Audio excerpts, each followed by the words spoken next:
Nuestro hermano pastor Agner tiene el mensaje en esta noche. Dios bendiga a nuestro hermano.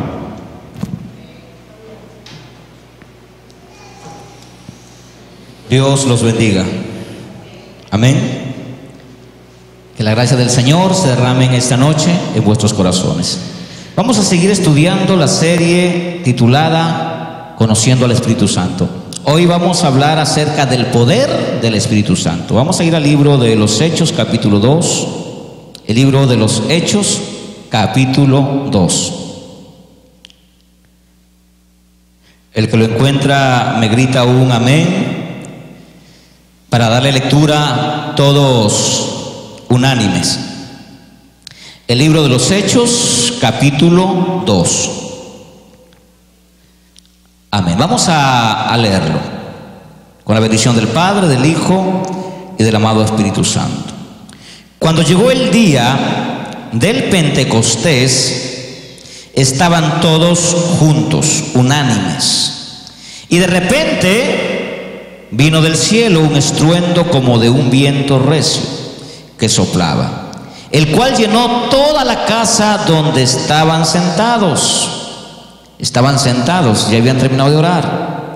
Y se les aparecieron lenguas repartidas como de fuego. Ese como, márquelo bien, como de fuego, asentándose sobre cada uno de ellos.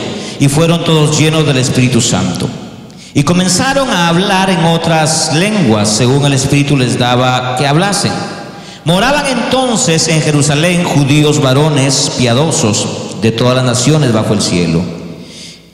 Y este hecho o este estruendo, se juntó la multitud y estaban confusos, porque cada uno le oía hablar en su propia lengua. Y estaban atónitos y maravillados, diciendo: mirad, ¿no son estos todos galileos los que hablan? ¿Cómo pues les oímos hablar a cada uno en nuestra lengua en la que hemos nacido? Habían partos, medos, elamitas y los que habitaban en Mesopotamia, en Judea, en Capadocia, en el Ponto, en Asia, en Frigia, Panfilia, en Egipto y en las regiones del África más allá de Cirene, y romanos aquí residentes, tanto como judíos como prosélitos, cretenses y árabes. Les oímos hablar en nuestras lenguas las maravillas de Dios. Y estaban todos atónitos y perplejos, diciendo unos a otros: ¿qué quiere decir esto? Mas otros, burlándose, decían: están borrachos, están llenos de mosto. Amén. Tome asiento. Estamos llevando una enseñanza sistemática con la intención de madurar. Recuerde que la iglesia o los cultos son para adorar a Dios y para aprender de Dios. Amén. Son para venir a adorar a Dios y para aprender de Dios. Así que hoy vamos a estudiar el tema número 5 o 4, 5 creo que es 4, el poder del Espíritu Santo. El poder del Espíritu Santo. Esto es muy interesante porque hoy vamos a traernos abajo muchas falsas doctrinas y manifestaciones que se han venido mostrando a lo largo del siglo XXI, y para esto hay muchas iglesias que practican ciertos rituales o han traído manifestaciones del Oriente, y en sus cultos hay manifestaciones que la Biblia no comparte, que la doctrina no comparte. Así que necesitamos saber por qué necesitamos el poder del Espíritu Santo. ¿Para qué necesitamos tener el poder del Espíritu Santo? ¿Cuál es el propósito de Jesús? Ahí en Hechos, mire en el libro de Hechos, capítulo 1, versículo 8, aún el Señor Jesús estaba con ellos, ya a unas cuantas horas de ascender. Él les dijo lo siguiente: pero recibiréis, ¿qué recibiremos? Poder. Poder. Y esta frasecita, poder, A muchos los ha hecho sentir poderosos.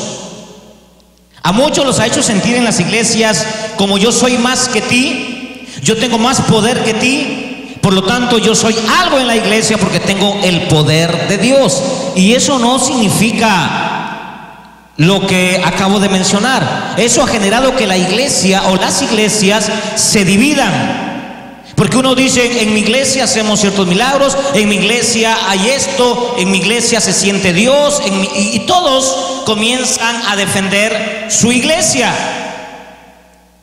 Pero lo que no saben que la iglesia no es la denominación o no es la organización, sino las personas.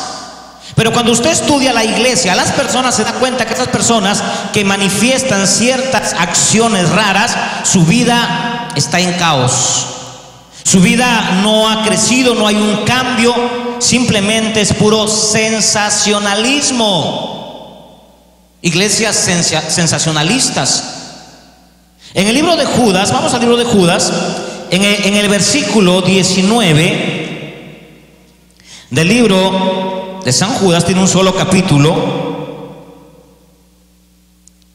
habla acerca de los sensacionalistas.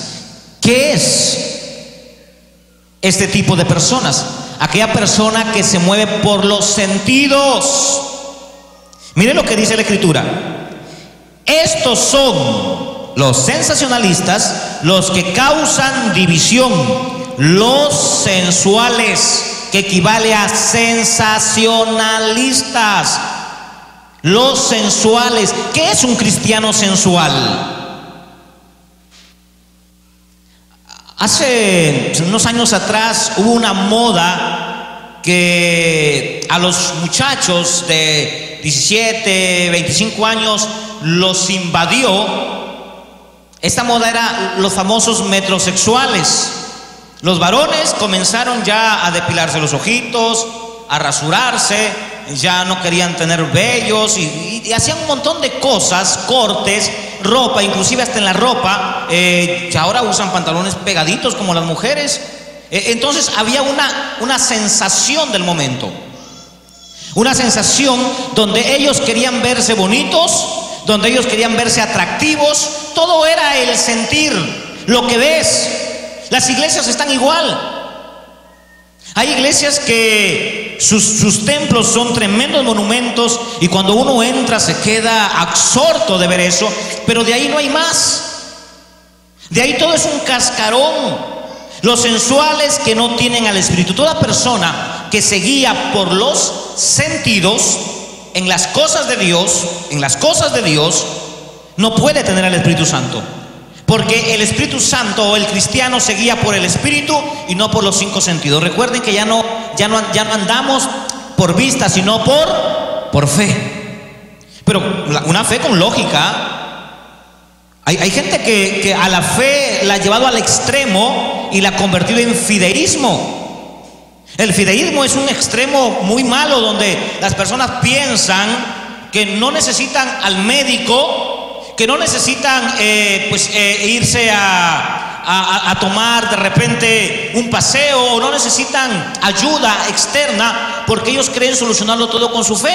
Eso se llama fideísmo, el extremo de la fe, el creer que la fe lo hace todo. La fe tiene lógica.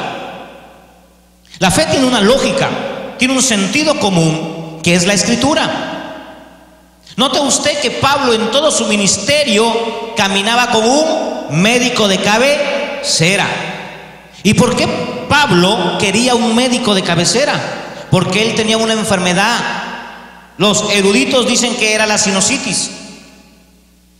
O sea, él andaba con legañas constante y con la moqueadera, hermano. Y esto provocaba dolores de cabeza y necesitaba un médico. Y ahí tenemos a Lucas, que lo acompañó en todo el peregrinar de su ministerio. Un hombre ungido como Pablo, llevando a un médico al costado. ¿Y por qué la fe no le ayudó? Y en una oportunidad, dice la Biblia en 2 de Corintios capítulo 13, que él ya no soportaba su enfermedad. Que dice que le pidió a Dios, ¿cuántas veces? 3 veces.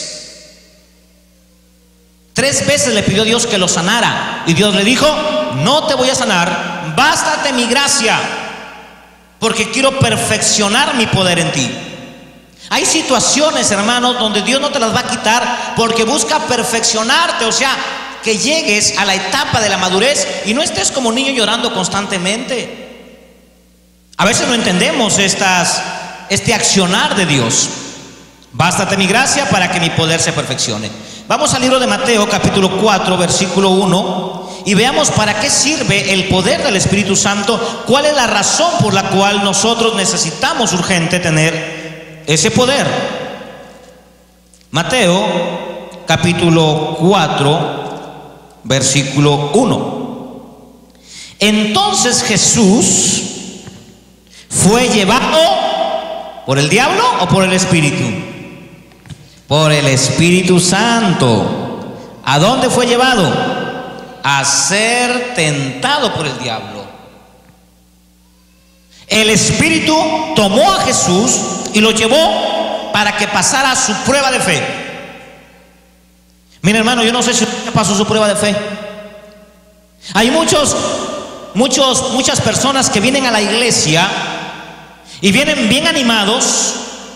Pareciera que recibieran mucho en un culto, reciben sanidad, reciben la presencia de Dios, pero cuando viene la prueba de fe, donde el Espíritu Santo te hace pasar para establecerte, para poner el fundamento en tu vida, no la pasas. Y de ahí se van. Ya no los vemos nunca más, porque no pasaron la prueba de fuego. Jesús pasó la prueba de fuego. Ahora Jesús va en el Espíritu, o llevado por el Espíritu al desierto. Y en Lucas 4:14, ahora Él regresa. Pero ¿cómo regresó? ¿Cómo debería regresar una persona, un cristiano, después de una prueba, de una batalla enorme? Y Jesús volvió en el poder del Espíritu a Galilea para empezar su ministerio. Jesús fue llevado por el Espíritu a ser tentado, a pasar la prueba. Y en lugar de venir después de la prueba derrotado, como muchos de nosotros cuando pasamos prueba ya no queremos venir a la iglesia, ya no oramos, andamos todos medrosos porque estamos pasando circunstancias, y en lugar de que la prueba nos haga fuertes, más bien nos debilita. Pero aquí encontramos a Jesús que regresó en el poder del Espíritu. Regresó en el poder del Espíritu. Así que las pruebas son para llenarnos del poder del Espíritu. No las hemos comprendido.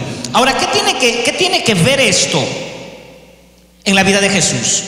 Si el mismo Señor Jesús necesitó el poder del Espíritu Santo para ejercer su ministerio, ¿cuánto más nosotros? ¿Cuánto más nosotros necesitamos al Espíritu Santo y necesitamos el poder del Espíritu Santo? ¿Para qué sirve el poder del Espíritu Santo? Número 1, para dar testimonio. Hechos capítulo 1:8. Pero recibiréis poder cuando venga sobre vosotros el Espíritu Santo y me seréis testigo. La primera característica del poder del Espíritu Santo es para testificar a Cristo. ¿Qué significa eso? Predicar a Cristo. Testificar a Cristo es predicar a Cristo. La primera forma del poder del Espíritu Santo, cuando tú lo tienes, ¿sabe lo que vas a sentir? Cuando la evidencia de que tú tienes el poder del Espíritu Santo, vas a sentir ganas de hablar de Dios. Si tú no sientes ganas de predicarle, usted no tiene el poder del Espíritu. Tendrá el Espíritu Santo, pero el poder no lo tiene. Si tú sientes vergüenza hablarle a alguien de Cristo, de decirle que estás congregando, y te da vergüenza porque te pueden menospreciar, te pueden botar del trabajo, o tus amigos te pueden abandonar, tú no tienes el poder del Espíritu Santo. Solo con el poder del Espíritu Santo se puede testificar a Cristo. Jesús tenía 2 apóstoles, uno lo perdió, se ahorcó. Pero si nosotros vemos en los 3 años del caminar del Señor Jesús con sus 11 o 12 discípulos, ni uno había cambiado.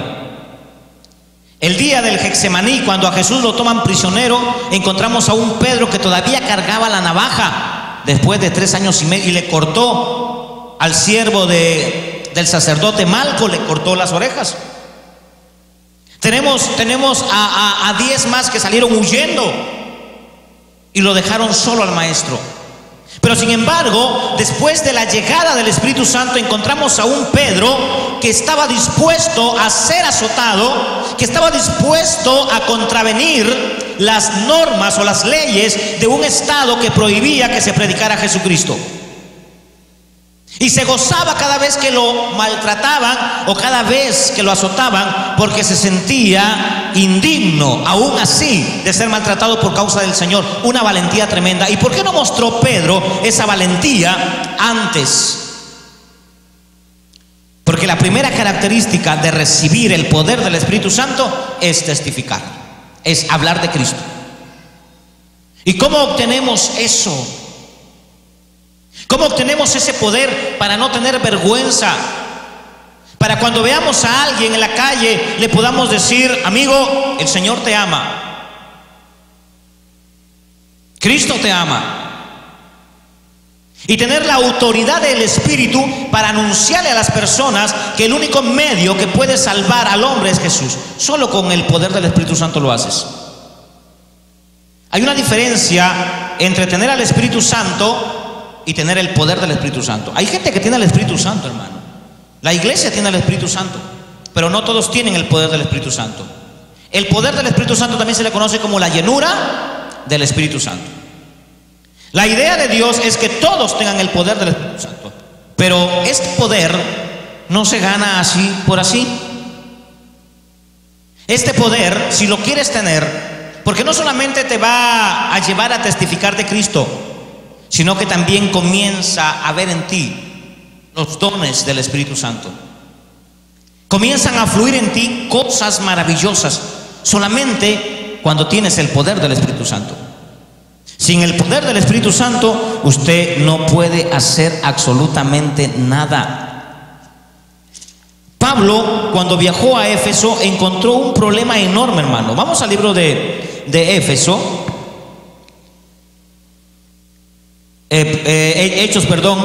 Capítulo 19.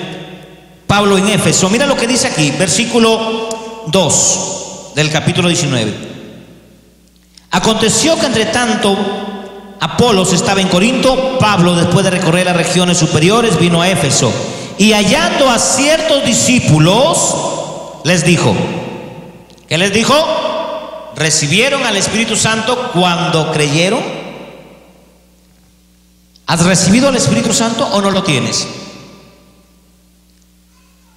El Espíritu Santo se recibe cuando tú crees en Jesús y te arrepientes. Y ellos le dijeron, ni siquiera hemos oído si hay Espíritu Santo.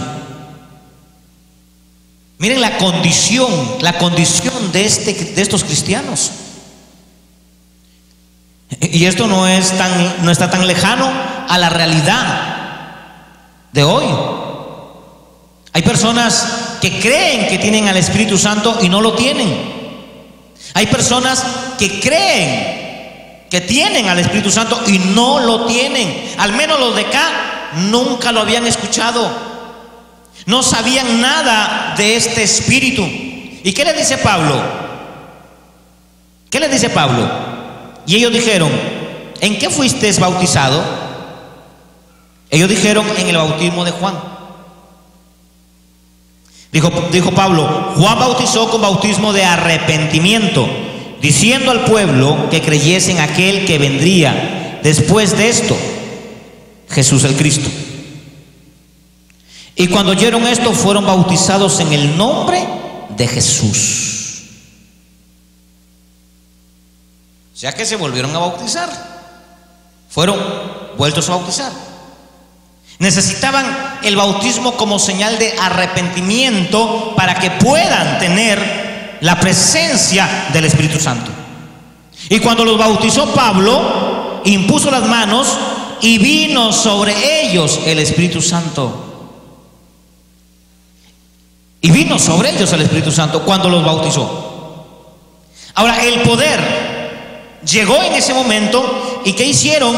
¿Cuál fue la evidencia del poder? Comenzaron a hablar lenguas y a profetizar. Y aquí quiero puntualizar algo.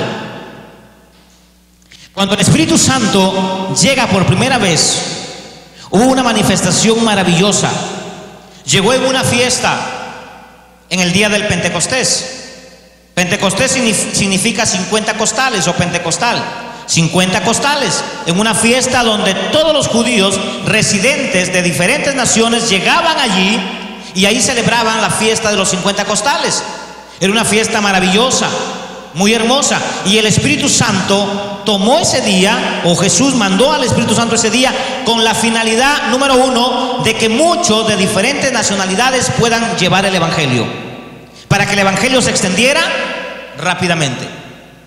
Pero la pregunta es, ¿cómo podrían unos galileos que con las justas hablaban el arameo, ni siquiera hablaban el hebreo, ya el hebreo en ese tiempo se había casi perdido, hermano, solamente lo hablaban los escribas, los fariseos, el pueblo hablaba el arameo y lo hablaba masticado, y sin embargo iban a llegar personas de otras naciones con diferentes idiomas o lenguajes. ¿Cómo es posible que se les pudiera predicar el evangelio a estas personas sin saber hablar el idioma de ellos? Una de las maravillas del Espíritu Santo, de las grandes maravillas que hizo, es permitir que hablaran en sus propios o en sus mismos idiomas. Pero hoy resulta que la iglesia pentecostal o los neopentecostales creen que lo que ellos hablan es la evidencia del Espíritu Santo, y no saben que ellos hablan glosalía, emiten sonidos sin significado. La glosalía lo hablan los niños cuando están recién naciendo, cuando están recién pronunciando sus primeras palabras. Uno no les entiende y hablan, ¿verdad? Eso se le conoce como glosalía, lenguaje inentendible. Pero los pentecostales también agarraron esto y comenzaron a hablar glosalía, porque ellos creen que cuando desciende el Espíritu Santo en los cultos del domingo de sus congregaciones o parroquias, ellos creen que recién llega el Espíritu Santo. Hablando con uno de ellos hace muchos años, le pregunté por qué solamente el domingo ellos se movían como ebrios y por qué los demás días no.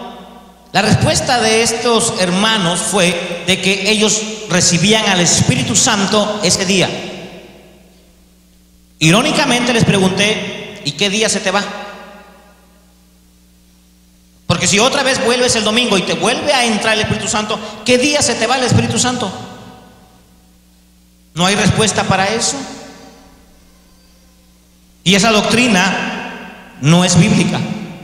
Aquí no encontramos una doctrina. El libro de los Hechos, hermano, el libro de los Hechos es un libro histórico, inspirado, histórico, sí, pero no es un libro doctrinal. Y hay muchas iglesias que han cogido el libro de los Hechos para hacer doctrinas. El libro de los Hechos, no hay nada de doctrina en el libro de los Hechos.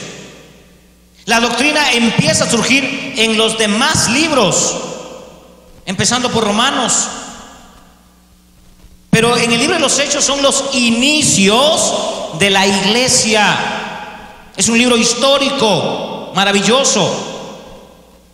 Así que la llegada del Espíritu Santo no fue una doctrina, fue una manifestación.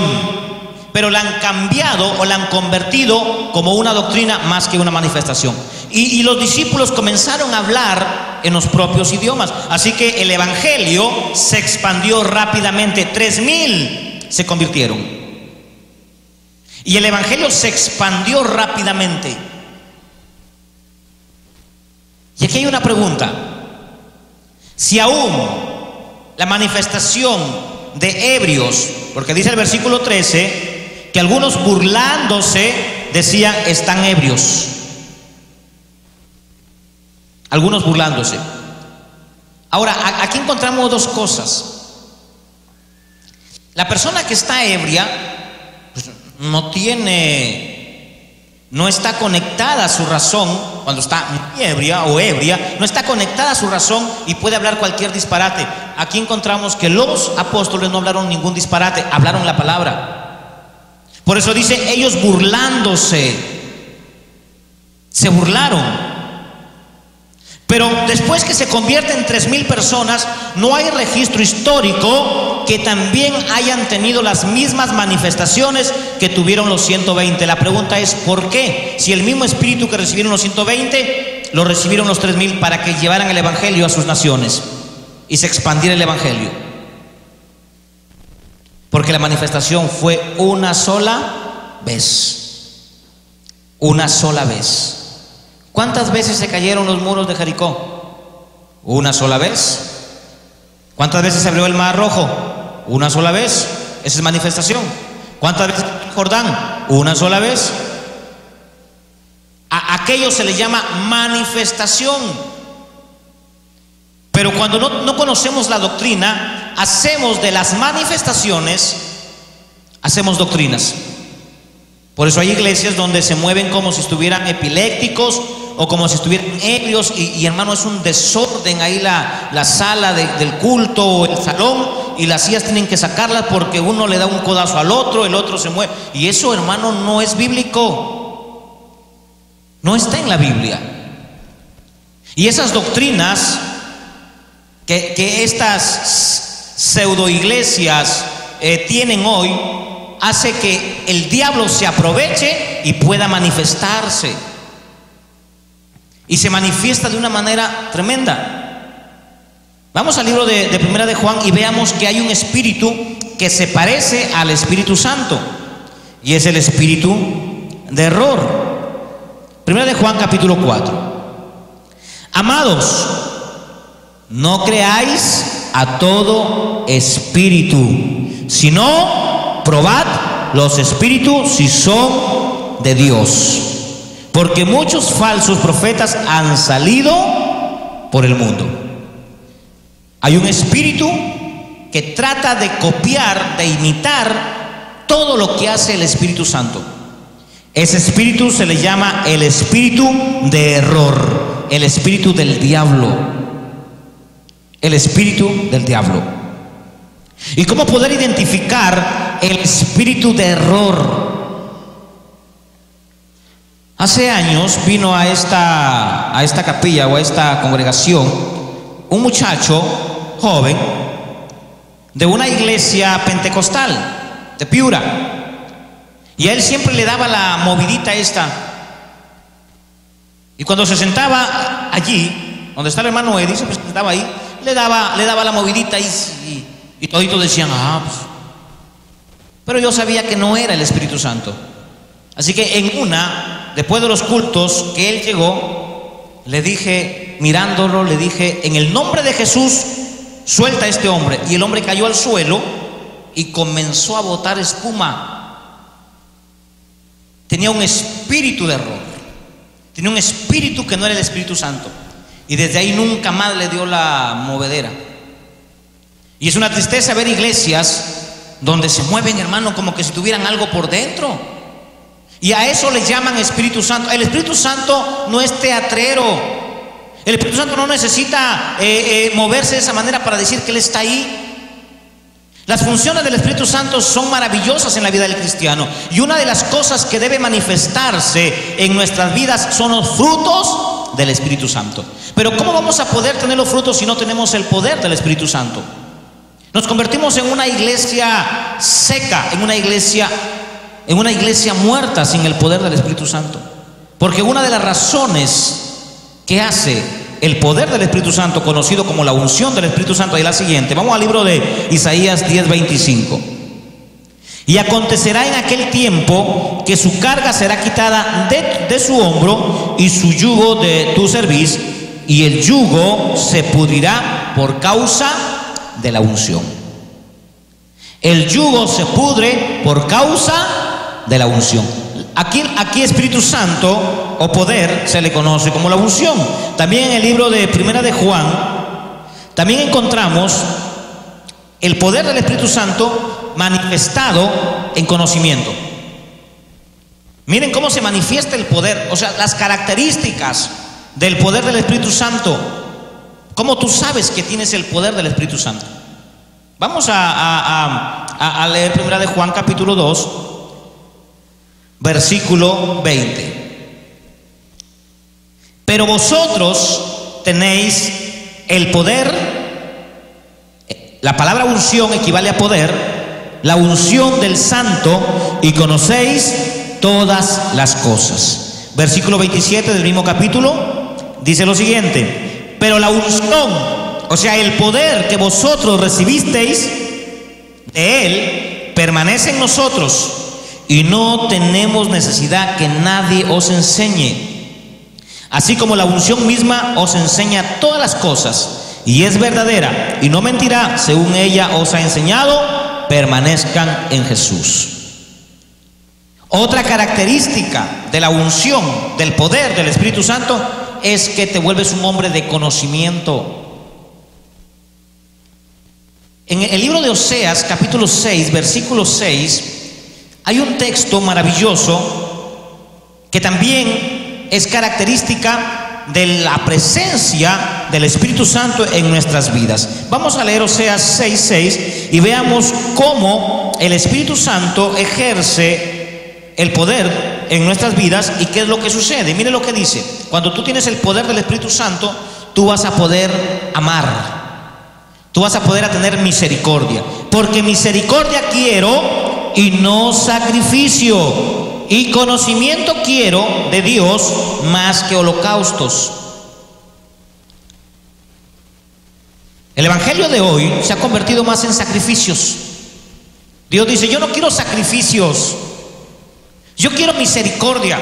Hoy la iglesia es una iglesia de sacrificios. Todos los domingos ayuno, como el fariseo de la historia del publicano, Lucas 18:9.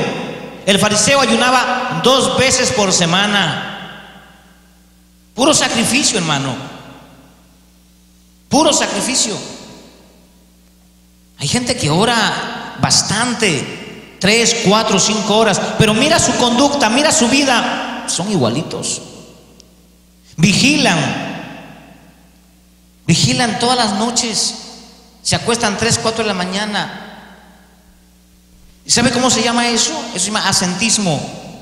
Lo que hacen los curas, las monjas, aplican el ascetismo golpeándose o flagelándose, dejando de comer, ya no poniéndose ropa común, sino que pues usan ropa negra. De esa manera dicen ellos o ellas que de esa manera están matando la carne. Se ausentan de las cosas de la vida por meterse en un monasterio. Y así hay muchos evangélicos que han confundido la plena libertad en Cristo, y hoy sus casas son monasterios, sus iglesias son monasterios, porque cuando salen a la calle ya no saludan ni al tío ni a la prima, ya cuando los invitan a una fiesta ya ni van, ya no van porque tienen temor a contaminarse. A Jesús lo invitaron a un matrimonio, no era cristiano, no dice la Biblia que eran sus discípulos, lo invitaron a un matrimonio. La historia dice que era de la prima, y la prima no lo seguía.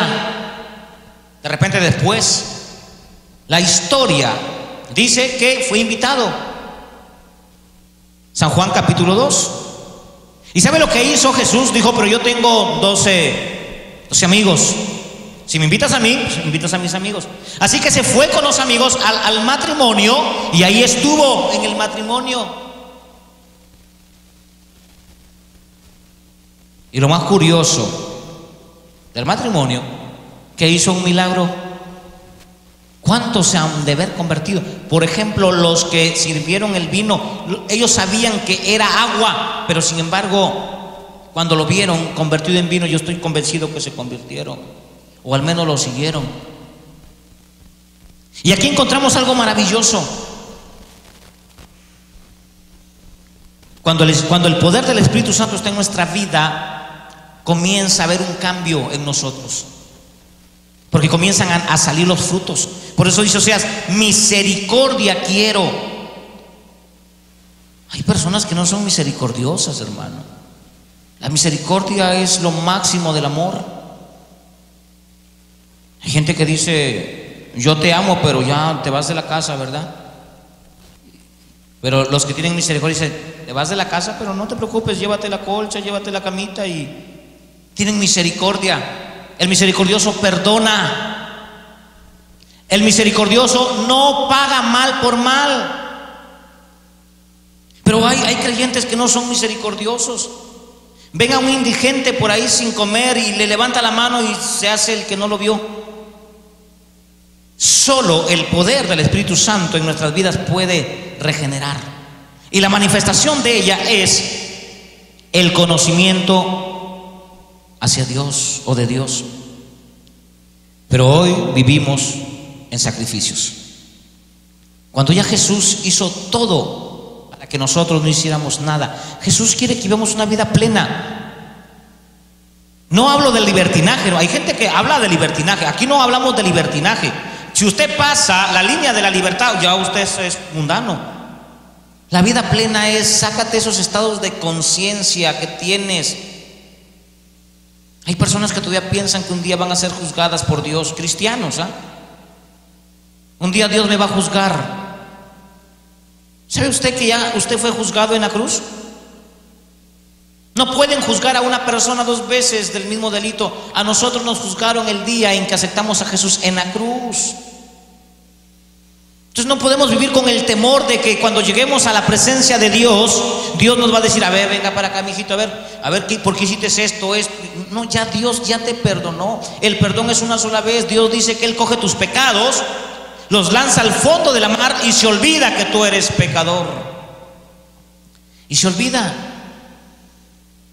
¿Sabe quién son los únicos que se acuerdan de los pecados? Somos nosotros. Cuando Él, el Padre, se olvidó que tú fuiste esto. Por eso dice 2 de Corintios capítulo 5 versículo 17: he aquí que todas las cosas son hechas nuevas. O sea, tu vida pasada para Dios ya no le importa, pero de aquí en adelante sí le va a importar tu vida. Y cuando te portes mal, Dios va a tener que disciplinarte. Romanos, vamos al libro de Romanos. Miren cómo Dios te va a dejar exento de las cosas que pueda hacer de aquí en adelante. A los hijos, primero, ya no te va a juzgar por tus pecados, porque ya te perdonó. Segundo, cada vez que tú cometas,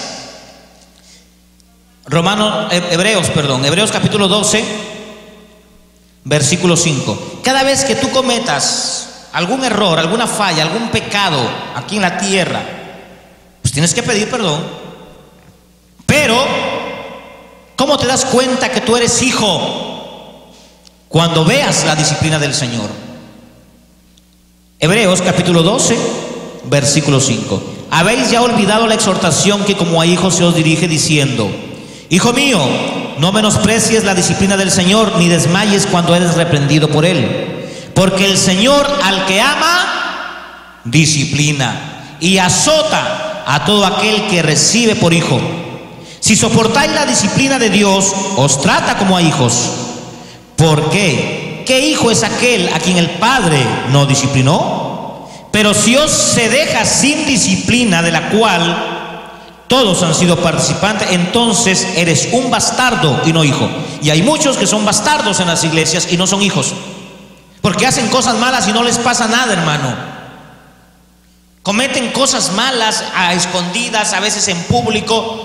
Son groseros, malcriados, hacen muchas cosas y nunca les pasa nada. Y ellos piensan que como no les pasa nada, Dios está de acuerdo con sus actos. Usted le pregunta, por ejemplo, a un inconverso que no es hijo de Dios, es creación de Dios. Él te dice: no, Diosito a mí me quiere mucho, porque a mí no me pasa nada. A mí no me pasa nada, a mí me va bien. Claro, pues te tiene que ir bien si tú no eres hijo de Dios. ¿Por qué Dios te va a corregir si tú no eres su hijo? ¿Acaso usted anda corrigiendo a los hijos del vecino? ¿Por qué no los corrige? Porque no son sus hijos. ¿Pero por qué si corrige a su hijo cuando se porta mal? Porque lo ama. ¿Por qué Dios va a corregir a un mundano si no es su hijo? Al mundano le va a ir bien. Hay gente que dice, yo no sé por qué al inconverso, el borracho, adúltero, malcriado, y sin embargo le va bien, no le pasa nada, todo le va bien. ¿Sabe por qué? Porque él no es hijo. Dios no tiene obligación con él. Solamente se mueve el pacto adámico o noémico, pero él no es hijo. Y si aquí en la iglesia, hermano, como hijo de Dios, usted como cristiano, usted comete cosas que no están bien y no le pasa nada, después de un mes, 2 meses, preocúpese. Preocúpese, porque de repente usted no es hijo, es bastardo. De repente usted no es hijo y usted anda contento, mira, yo estoy haciendo esto malo y no me pasa nada, porque no eres hijo, pues por eso no te pasa nada. Pero si tú fueras hijo, mira, hermano, haces algo malo, el Espíritu Santo te comienza a decir, has hablado mal, has dicho esto, pide disculpas. Rápido la conciencia y el corazón comienza a temblarte y sientes un temor, un miedo, ay, ¿qué hice? ¿Qué dije? Y vas y pides disculpas y pides perdón, porque eres hijo. Pero el que no es hijo no siente nada, hermano. Ofende y se manda a mudar, grita y no pasa nada, habla malas palabras y no siente nada, comete cosas y no pasa nada aquí.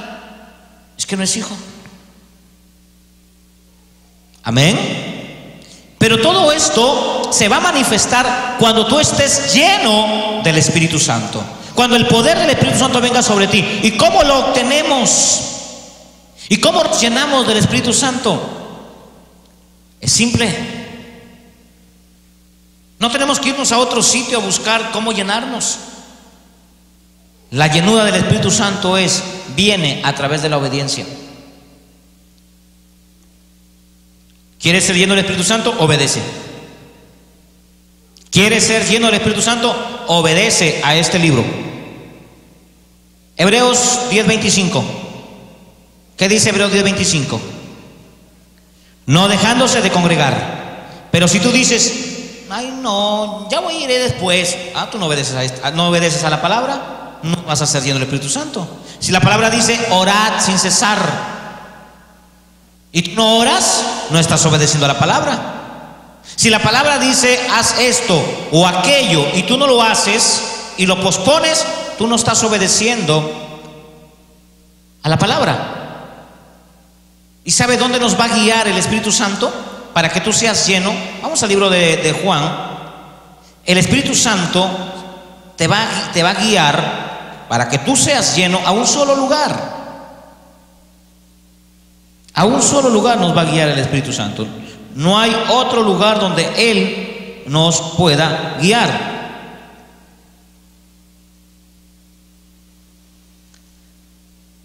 San Juan, capítulo 16, versículo 13. Mire, ¿a dónde te va a guiar el Espíritu Santo? Pero cuando venga el Espíritu de verdad, Él te guiará a toda verdad, porque no hablará de su propia cuenta, sino que hablará todo lo que oyere y os hará saber las cosas que habrán de venir. ¿A dónde te guía el Espíritu Santo? A su palabra, a la palabra de Jesús. Y si tú no estás obedeciendo esta palabra, estás mal. Por ejemplo, la palabra del Señor dice en el libro de Romanos 13, vamos a Romanos 13, dice la Biblia, sométase toda persona a las autoridades. A las autoridades. Mire lo que dice: sométase toda persona a las autoridades, porque no hay autoridad sino de parte de Dios, y las que hay por Dios han sido establecidas. ¿Cuántos están pagando su autovalú, su predio, sus impuestos? Si no lo estás haciendo, no te está guiando el Señor. ¿Cuántos están conviviendo y no se han casado? Y han pasado años y años y años. ¿No te está guiando el Espíritu Santo? Es que ahí hay un problema, no vas a dar frutos. Porque lo primero que hace el Espíritu Santo es llevarte a la palabra. Y cuando te lleva a la palabra, te lleva a la obediencia de la palabra. Y cuando comienzas a obedecer la palabra, recién empiezas a ser lleno del Espíritu Santo y recién te vuelves un hombre amoroso, un hombre bondadoso. Recién comienzan a verse los frutos del Espíritu Santo. Gálatas capítulo 5 versículo 22. Mas el fruto del Espíritu es amor, gozo, paciencia, benignidad, bondad, mansedumbre, templanza. Contra tales cosas no hay ley. ¿Cuándo comienzas a convertirte en un hombre, en una mujer con un carácter maravilloso? ¿Cuándo te vuelves en un hombre, en una mujer apacible, sensible a la voz de Dios, misericordioso o misericordiosa? ¿Cuándo te vuelves una mujer o un hombre lleno de verdad, de bondad? Cuando comienzas a obedecer la palabra. Cuando empiezas a obedecer a la palabra. Cuando dejas que el Espíritu Santo te guíe a la palabra. Pero si no te está guiando a la palabra, es porque el Espíritu Santo está restringido en tu vida. El Espíritu Santo se entristece. Es una persona. El Espíritu Santo puede estar contigo al costado y puede estar triste porque no le haces caso. Él te habla y tú lo ignoras. A una persona que ignoras, no puede esa persona participar en tu vida porque está ninguneada. Y a veces ninguneamos al Espíritu Santo. Entonces, ¿cómo te va a guiar a la palabra? ¿Cómo vas a ser lleno del Espíritu Santo si cuando Él te habla, tú no obedeces? Si cuando el predicador habla la palabra del Señor y te dice que hagas tal o cual cosa, no la obedeces, ¿cómo puedes ser guiado por el Espíritu Santo? Es imposible.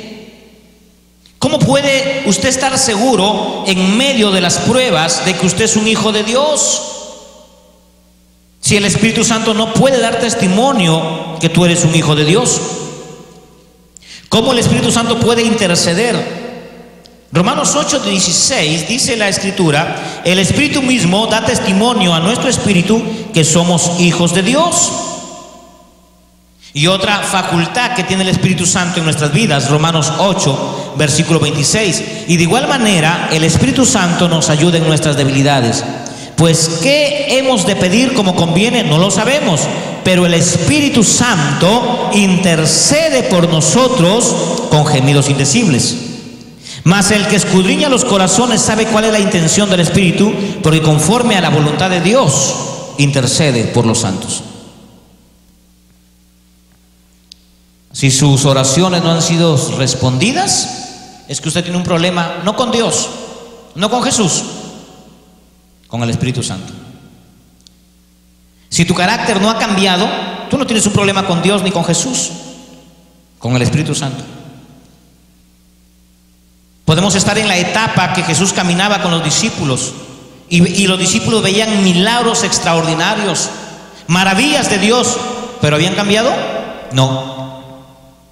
Usted puede andar con Jesús, pero no va a cambiar. No va a cambiar. Usted puede venir a la iglesia, cantar, aprenderse los coros, comprarse una Biblia, pero si no le das participación al Espíritu Santo en tu vida, no vas a cambiar. Te van a pasar los años y vas a seguir siendo un ogro. Y vas a seguir siendo el mismo de siempre. Porque solo caminas con Jesús y no has permitido que el Espíritu Santo haga la obra que Jesús mismo mandó que hiciera, que es cambiar nuestra personalidad, regenerarnos. Es la única forma en que podemos nosotros cambiar, a través del Espíritu Santo, teniendo el poder del Espíritu Santo. Obedezca la palabra. La palabra dice que ores, ore. La palabra dice que leas la Escritura. Mateo 4:4, no solo de pan vive el hombre.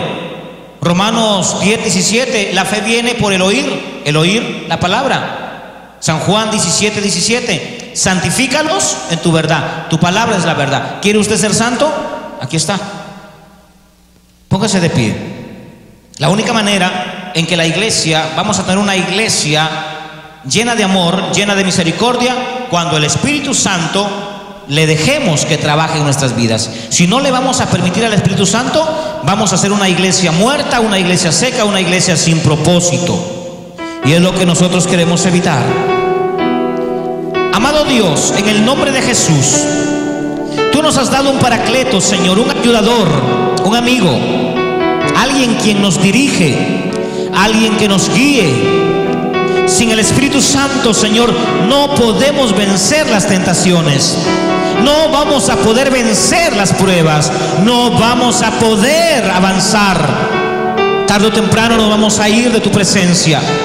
Oro, mi Señor, para que tu Espíritu Santo, Padre eterno, nos comience a guiar a la Escritura. Nos guíe a este precioso libro sagrado que es tu palabra. Señor, y cuando lleguemos a esta palabra, ilumines nuestro entendimiento para comprender las verdades de tu palabra. Que las doctrinas que enseñemos sean conforme a tu palabra. Que la unción del Espíritu Santo nos dirija, nos enseñe, nos consuele, nos redima cada día más, nos regenere, Señor.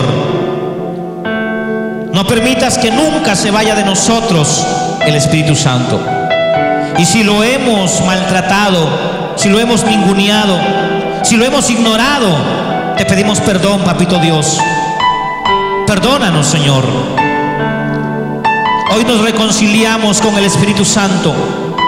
Nos reconciliamos con este verdadero amigo que nunca nos ha dejado, que no se asquea de nuestras debilidades, no se asquea de nuestra condición. Él está ahí para limpiarnos, para lavarnos, para purificarnos. Espíritu Santo, eres bienvenido en nuestras vidas. Gracias, Señor, por la presencia del amado Espíritu Santo. En el nombre de Jesús, vamos a darle un aplauso fortísimo al Señor.